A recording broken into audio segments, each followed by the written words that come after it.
जय हिंद, जय भारत। नमस्कार दोस्तों, साथियों, मित्रों। आज हम लोग चर्चा करने जा रहे हैं पीटी उषा के बारे में। तो किसके बारे में? अभी पीटी उषा तो ये मशहूर खिलाड़ी हैं और धावक है। तो इनको है ना ये पीटी उषा जो बहुत ही फेमस खिलाड़ी है और ये धावक हैं। तो ये पीटी उषा के बारे में इलाया राजा तो ये है ना संगीतकार है। साउथ के दक्षिण के सब बहुत बड़े संगीतकार हैं। इलाया राजा कौन है? संगीतकार। और वी विजेंद्र प्रसाद, तो वी विजेंद्र प्रसाद ये हैं फिल्मकार हैं, काफ़ी फेमस फिल्मकार है। ये भी दक्षिण भारत से आते हैं। और वीरेंद्र हेगड़े ये भी कर्नाटक से आते हैं और ये समाज सेवी हैं। तो पीटी उषा हुआ, वीरेंद्र हेगड़े हुआ, वी विजेंद्र प्रसाद और इलाया राजा। तो ये है ना सब कोई अपने अपने फील्ड में, कोई संगीतकार है तो कोई फिल्मकार है, कोई बहुत ही मशहूर खिलाड़ी है, धावक है, समाज सेवी है। तो इन सब के बारे में आज हम लोग चर्चा करने जा रहे हैं। किस लिए? तो देखिए, ये सभी लोग को, ये चारों लोगों को हमारे राष्ट्रपति, जो प्रेसिडेंट ऑफ इंडिया, भारत के महामहिम राष्ट्रपति ने इन सभी लोगों को राज्यसभा के लिए नॉमिनेट किया है। तो अब ना ये हो गया, पीटी उषा को भारत के राष्ट्रपति ने, प्रेसिडेंट ऑफ इंडिया ने पीटी उषा को राज्यसभा के लिए नॉमिनेट किया है। वीरेंद्र हेगड़े समाज सेवी है, इनको भी राज्यसभा के लिए नॉमिनेट किया है। वी विजेंद्र प्रसाद ये फिल्मकार है, इनको भी राज्यसभा के लिए नॉमिनेट किया है। और इलैया राजा जो कि मशहूर संगीतकार है, दक्षिण भारत से आते हैं, इनको भी राज्यसभा के लिए नॉमिनेट किया है। तो देखिए, भारत के जो राष्ट्रपति प्रेसिडेंट है, उनको संविधान से ये पावर मिला है कि वो है ना 12 व्यक्ति को राज्यसभा के लिए नॉमिनेट कर सकते हैं। और दो एंग्लो इंडियन कम्युनिटी के 2 लोगों को लोकसभा में के लिए वो नॉमिनेट कर सकते हैं। तो देखिए, इसी पर हम लोग चर्चा करने जा रहे हैं। देखिए, जो हमारा जो संविधान है, वो भारत के राष्ट्रपति को ये पावर देता है कि वो राज्यसभा में है ना अपने अपने क्षेत्र में मशहूर, जैसे कि हुआ कि कोई है ना लिटरेचर में, साहित्य के क्षेत्र में, या कोई साइंस में हुआ, या आर्ट लिटरेचर साइंस, या सोशल सर्विस, या समाज सेवी में, या कोई भी प्रशासनिक सेवा, इस सब में जो अपने उत्कृष्ट कार्य किया हुआ है, बहुत ही खिलाड़ी है या धावक है, समाज सेवी है, लिटरेचर, आर्ट, साइंस, ये सब में, यानी कि मशहूर आदमी, जो काफ़ी नामी आदमी है जो है, तो इसको अपना, उसके पास, राष्ट्रपति के पास शक्ति है, पावर है कि वो है ना 12 लोगों को राज्यसभा के लिए नॉमिनेट करने का उनको अधिकार है, पावर दिया गया है। अपने अपने क्षेत्र में मशहूर किसी भी लोग को, वो 12 लोगों को है ना भारत के राष्ट्रपति राज्यसभा के लिए नॉमिनेट कर सकते हैं। और ये भी पावर है कि लोकसभा में 2 मेंबर को, उनको भारत के राष्ट्रपति को पावर है कि नॉमिनेट कर सकते हैं। तो ये 2 मेंबर कौन होंगे? Anglo Indian community. तो आप समझ गए कि राज्यसभा में 12 लोगों को और लोकसभा में 2 एंग्लो इंडियन कम्युनिटी के लोग को नॉमिनेट करने का अधिकार भारत के राष्ट्रपति को है। तो देखिए, एंग्लो इंडियन कम्युनिटी क्या होता है? देखिए, राज्यसभा में तो राष्ट्रपति है ना कर सकते हैं, एकदम नियम है कि 12 अपने अपने क्षेत्र में मशहूर लोगों, किसी भी लोग को नॉमिनेट कर सकते हैं। लेकिन लोकसभा में ये राष्ट्रपति के ऊपर निर्भर है, वो कर भी सकते हैं या नहीं भी कर सकते हैं।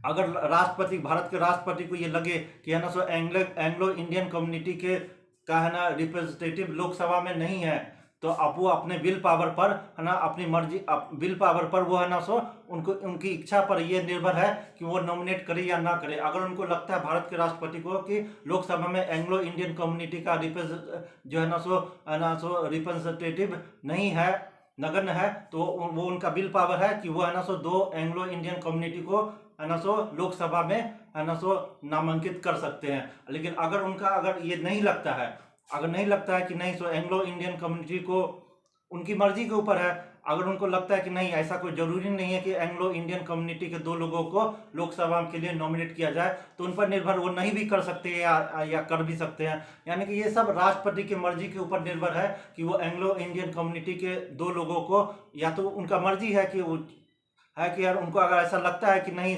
इसका है ना एंग्लो इंडियन कम्युनिटी का रिप्रेजेंटेशन है ना लोकसभा में जरूरी है, तो 2 को कर सकते हैं। अगर उनको ऐसा लगे कि नहीं, जरूरी नहीं है, तो वो नहीं भी कर सकते हैं। लेकिन राज्यसभा में भारत के जो राष्ट्रपति या प्रेसिडेंट है उनको एकदम ये है कि है ना सो 12 गो मेंबर जो अपने अपने क्षेत्र में मशहूर फील्ड में काफी नाम कमा चुके हैं, वो उनको राज्यसभा में 12 लोगों को नॉमिनेट करने का पूरा उनको अधिकार हक है। तो उसी पर हम लोग चर्चा कर रहे हैं कि अभी जो राष्ट्रपति ने अपने हक का अधिकार का प्रयोग करके अभी है ना पीटी उषा को, जो खिलाड़ी है मशहूर खिलाड़ी है इलैयाराजा, ये है ना सो संगीतकार है बी विजेंद्र प्रसाद, ये फिल्मकार है वीरेंद्र हेगड़े, ये समाज सेवी, इनको राज्यसभा के लिए नॉमिनेट किया गया है, कर दिए हैं। अब आप देखिए एंग्लो इंडियन कम्युनिटी, तो देखिए एंग्लो इंडियन कम्युनिटी क्या है, देखिए इसके बारे में आप देखिए चर्चा कीजिए, सोचिए कि क्या होता है। नाम सुने एंग्लो इंडियन, तो ये क्या है? एंग्लो इंडियन कम्युनिटी को लोकसभा में किस लिए राष्ट्रपति नॉमिनेट कर सकते हैं? तो देखिए एंग्लो इंडियन कम्युनिटी क्या होता है, तो ये है ना सो ब्रिटिश, ये जो ब्रिटिश इंडिया है ना, ये अंग्रेजों द्वारा बनाया गया नियम है। गवर्नमेंट ऑफ इंडिया एक्ट 1935 1935 का गवर्नमेंट ऑफ इंडिया एक्ट है, उसी में ये आता है कि 2 गो एंग्लो इंडियन कम्युनिटी के लोग को लोकसभा में नॉमिनेट करने का प्रावधान अंग्रेजों ने किया था, जो अभी तक चला आ रहा है। लेकिन ये राष्ट्रपति के ऊपर निर्भर है कि वो करें, और अगर नहीं मन हो तो नहीं भी कर सकते हैं। तो एंग्लो इंडियन कम्युनिटी कौन है? देखिए एंग्लो इंडियन कम्युनिटी उसको कहा जाता है ना, जैसे कि कोई अंग्रेज यूरोपियन मूल का आदमी, मेन जो हुआ मर्द हुआ, पुरुष हुआ, जो यूरोपियन मूल का आदमी हो, जैसे ब्रिटेन का हुआ, स्पेन, पुर्तगाल या फ्रांस, ये सब यानी कि यूरोपियन मूल का आदमी यूरोप से है ना सो भारत आ गया, तो यूरोप से ही है ना सो यूरोपियन मूल का आदमी आ गया, मर्द पुरुष, और यहाँ आके किसी भारतीय महिला से शादी कर लिया, या किसी भी रिलेशन में है ना सो, यानी कि यूरोपियन मूल का मेल पुरुष यूरोप से आ गया, इंग्लैंड से आ गया, स्पेन, फ्रांस, स्विट्जरलैंड, जर्मनी कहीं से आया और यहाँ आके भारत में बस गया, और यहाँ की भारतीय मूल की महिला से शादी कर लिया, या कोई किसी भी रिलेशन से शादी करने के बाद जब उसका जो संतान, जो बच्चा उत्पन्न हुआ, जो संतान हुआ, उसको एंग्लो इंडियन कहा जाएगा। तो देखिए ये है ना सो एंग्लो इंडियन का मतलब ये है कि ये ना सो अंग्रेजों, जिसमें ऐसा एंग्लो इंडियन कम्युनिटी इसको कहा जाएगा कि ऐसा बच्चा जिसका पिता है ना यूरोपियन मूल के हैं, यानी कि ब्रिटेन, पिता है ना सो यूरोपियन मूल के हैं, यूरोप के England, Britain, France, Germany, Italy कहीं भी हो, तो है ना सो पिता है ना सो यूरोपियन मूल के हो, और है ना सो फिर है ना सो माता भारतीय मूल की हो, जो जिस माता के गर्भ से जन्म लिया है वो भारतीय मूल की हो, तो वैसा है ना बच्चा जो होगा उसको एंग्लो इंडियन कम्युनिटी कहा जाएगा।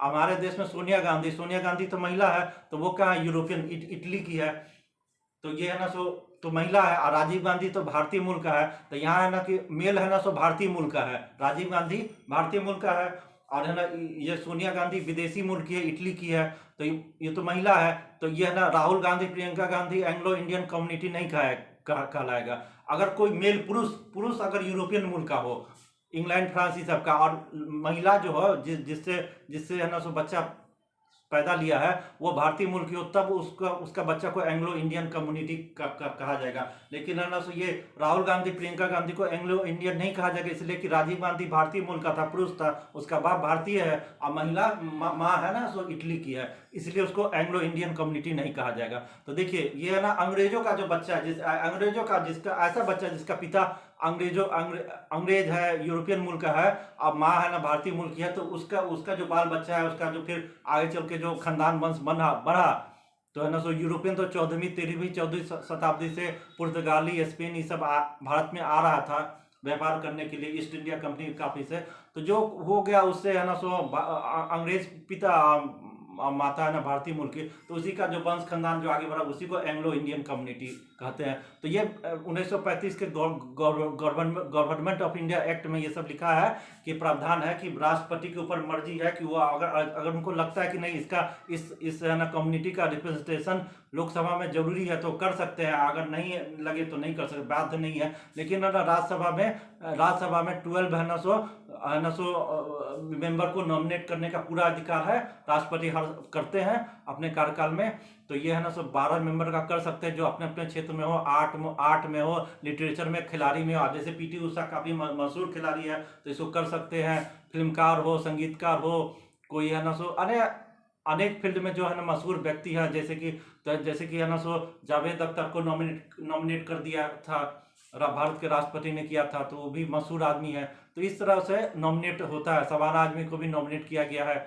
तो जो भी हो तो ये पूरा अधिकार तो वही नॉमिनेट है। तो उसी के बारे में चर्चा करते हैं, nominated member of the Lok Sabha Rajya Sabha. तो प्रेसिडेंट देखिए, nominated member of the Rajya Sabha and Lok Sabha. President यानी कि राष्ट्रपति nominates 12 member to the Rajya Sabha, 12 member Rajya Sabha में नॉमिनेट करते हैं। और में nominates 2 representative of the Anglo Indian community to Lok Sabha. अब उसके राष्ट्रपति की मर्जी है कि वो करे चाहे ना करे, 2 को Anglo Indian community to Lok Sabha. तो समझ गया एंग्लो इंडियन कम्युनिटी क्या होता है। तो अभी ये सब किए हैं। तो Rajya Sabha consist of 2 classes of member. देखिए, the Rajya Sabha consist of 2 classes of member, usually nominated member and representative of the state and union territories elected directly। तो देखिए, राज्यसभा में तो होता है कि नॉमिनेटेड मेंबर, जो 12 नॉमिनेटेड मेंबर होता है वो राष्ट्रपति करते हैं, और है ना सो एक होता है इलेक्टेड डायरेक्टली। तो Rajya Sabha consist of 2 classes of member, visually nominated member and representative of the state and union territories and representative of the state and union territories elected directly। तो आप जानते हैं कि राज्यसभा का इलेक्शन होता है, तो उसमें विधानसभा, विधान परिषद, ये सब के सदस्य में ये सब वोट करते हैं, तो राज्यसभा का एमपी चुना जाता है। तो ये सब तो जानते हैं। तो ये इलेक्टेड डायरेक्टली होता है। डायरेक्टली होता है कि उसको विधायक ये सब चुनते हैं, विधायक यानी विधानसभा, विधान परिषद के विधायक ये सब राज्यसभा के मेंबर को चुनते हैं। तो ये आप जानते हैं। और फिर राष्ट्रपति के पास भी है 12 गो नॉमिनेटेड मेंबर चुनने का, अपने मन से वो कर सकता है। Article 80 of the constitution lays down, article 80 of the constitution lays down the maximum strength of the Rajya Sabha as 250, out of which 12 members are nominated by the president and 238 are representative of the states and of the 3 union territories of Delhi, Puducherry and Jammu and Kashmir। देखिए, article 80 of the constitution, संविधान का article 80 कहता है कि the maximum strength of Rajya Sabha कितना है, 250। राज्यसभा का maximum strength होता है, ताकत कितना लोग हो सकता है राज्यसभा में, 250। उसमें से out of which 12 members are nominated by the president. तो राज्यसभा में मैक्सिमम कितना हो सकता है, 250 मेंबर, जिसमें कि 12 नॉमिनेटेड बाय प्रेसिडेंट नॉमिनेट करता है, एंड 238 बाकी बचा हुआ 238 are representative of the states and of the 3 union territories of Delhi, Puducherry and Jammu Kashmir. तो 12 तो राष्ट्रपति नॉमिनेट कर दिया, और बाकी 238 वो कहाँ होता है, स्टेट, भारत के राज्यों से, और 3 यूनियन टेरिटोरीज जैसे दिल्ली हुआ, पुडुचेरी हुआ और जम्मू एंड कश्मीर। तो यह ना भारत के राज्यों और 3 यूनियन टेरिटोरीज है ना, सो दिल्ली, पुडुचेरी एंड जम्मू कश्मीर से। अब वर्तमान का बात कीजिए। देखिए, 250 ये सब तो आर्टिकल 80 में कहा गया है, लेकिन वर्तमान समय में the present strength of the Rajya Sabha as fix by the parliament by law however is 245। वर्तमान समय में, ऐसे तो है ना आर्टिकल 80 के मुताबिक 250 है, लेकिन अभी वर्तमान समय में राज्यसभा का स्ट्रेंथ संख्या कितना होता है, 245। द प्रेजेंट, वर्तमान समय में राज्यसभा में कितना, राज्यसभा का संसद सदस्य कितना होता है वर्तमान समय में, 245। Out of which